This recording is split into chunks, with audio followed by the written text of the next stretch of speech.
coba sampaikan kepada kita dengan situasi yang ada, dengan risiko-risiko yang sudah kita bahas tadi. Seorang calon presiden mana yang paling layak kita berikan ruang permakluman atau barangkali bahkan dukungan yang harus kita berikan kepada siapapun nantinya dari program ekonomi terkhusus masalah problem utang ini. Oke. Tadi saya mengatakan, Bang, bahwa dunia itu sekarang diatur oleh para kaum monetaris. Oke. Kaum monetaris ini kan mengatur dunia lewat pasar keuangan, lewat nilai tukar, lewat yield surat utang, ya, lewat suku bunga dan sebagainya. Nah, pasar keuangan dia hanya akan bergerak kalau ada isu-isu besar yang disebut dengan doomsday scenario. Ya, tanpa isu besar kita tidak bisa melakukan koreksi besar. Jadi sebetulnya isu penting tentang bahwa ini adalah negara hukum menurut saya itu penting. Jadi terlepas dari siapa sekarang yang offset, terlepas siapa juga yang menunjukkan, tapi menurut saya sebagai bangsa kita tidak boleh mengulang hal yang sama ketika isu besar tentang anak-anaknya Presiden Soeharto, keluarga Cendana menjadi isu besar di tahun 97-98. Dalam perekonomian Indonesia, terhadap pasar keuangan Indonesia, terhadap bank-bank yang memberikan BMPK, yang ujung-ujungnya yang orang bilang 9 naga lah, dan sebagainya. Isu besar inilah yang menjatuhkan bisnis mereka. Yang ujung-ujungnya apa? Ya di take over lah sama Barat, penjajahan tadi. Bahwa penjajahannya memang lewat mekanisme pasar.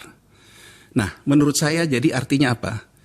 Persoalan utama kita menegaskan bahwa kita negara hukum, itu penting. Menegaskan bahwa ini, saya mungkin sebagai warga negara gitu ya, menurut saya ini kalau kita membahasnya soal dinasti, betul. Di mana-mana ada dinasti. Tapi ini bukan soal dinasti. Ini soal bagaimana negara ini mempertontonkan kepada dunia bisa merubah konstitusi hanya dalam waktu singkat, hanya untuk kepentingan yang ada bau-baunya kekuasaan. Menurut saya, dengan seluruh rasa hormat saya kepada Presiden Jokowi, kalau Anda mencintai negara ini, jadilah negarawan dalam 9 bulan terakhir ini. Karena ini akan menjadi beban. Isu besar.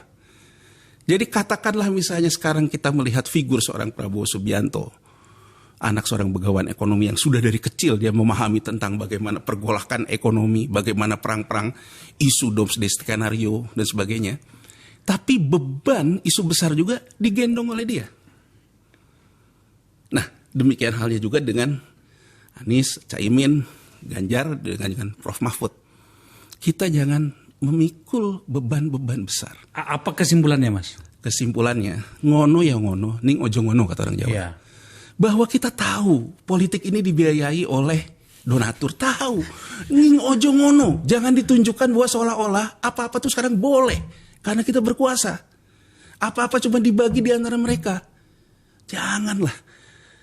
Anda bisa membayangkan nggak bahwa sekarang itu seolah-olah yang kecil dapat BLT, yang gede dapat konsesi, yang tengah disuruh joget. Kan kacau ini menurut saya. Jadi menurut saya, ini yang menurut saya prinsip-prinsip dasar kita. Jangan membuat ada doomsday skenario yang akan membebani, akan diguyur oleh negara-negara besar untuk menghancurkan ekonomi kita. Baik. Jadi kalau orang selalu ngomong ada ekonomi hitman dan sebagainya, saya coba clear aja. Kita tidak akan pernah dipukul oleh pasar keuangan, tidak akan pernah dipukul oleh monetaris. Fundamentalnya kuat. Kalau fundamentalnya kuat dan kita memang tidak memelihara isu besar yang memang bisa diotak-atik. Bang Akbar bisa bayangkan nggak? Kalau besok tahu-tahu keluar lagi leaks-leaks yang dikeluarkan oleh negara barat ini, yang ujung-ujungnya uang yang masuk ini ternyata dulu uangnya BLBI, hancur gitu. Jadi maksud saya, sebenarnya harus ada sikap yang tegas. Harusnya kalau memang kita mau melakukan pengampunan, jadi kadang-kadang gini Bang Akbar, mungkin terakhir ya dari saya. Kalau Nelson Mandela punya kebijakan forgive but not forgotten, gitu. Jadi artinya orang kemudian mengakui, kita saling memaafkan untuk terkait dengan apartheid dan sebagainya. Mungkin kita terkait ini. Kenapa kita nggak rame-rame semua ini yang dulu ngambil duit dan sebagainya, mengakui saja kepada negara. Ini dulu kita di masa lalu begini, sekarang ada uangnya segini, berapa negara mau potong? Ya kan? Kita memulai sesuatu yang baru. Jujur kacang hijau lah. Kira-kira. Jujur kacang hijau dibandingin dijadiin ATM gitu. Yang jadiin ATM yang ujung-ujungnya yang dirugikan rakyat banyak. Karena ini akan jadi isu untuk memukul-memukul. Jadi kalau Bang Akbar tanya presiden yang mana, mungkin tiga-tiganya pada akhirnya akan sama saja. Tapi menurut saya paling tiga jangan ngono yang ngono ngojo ngono lah gitu.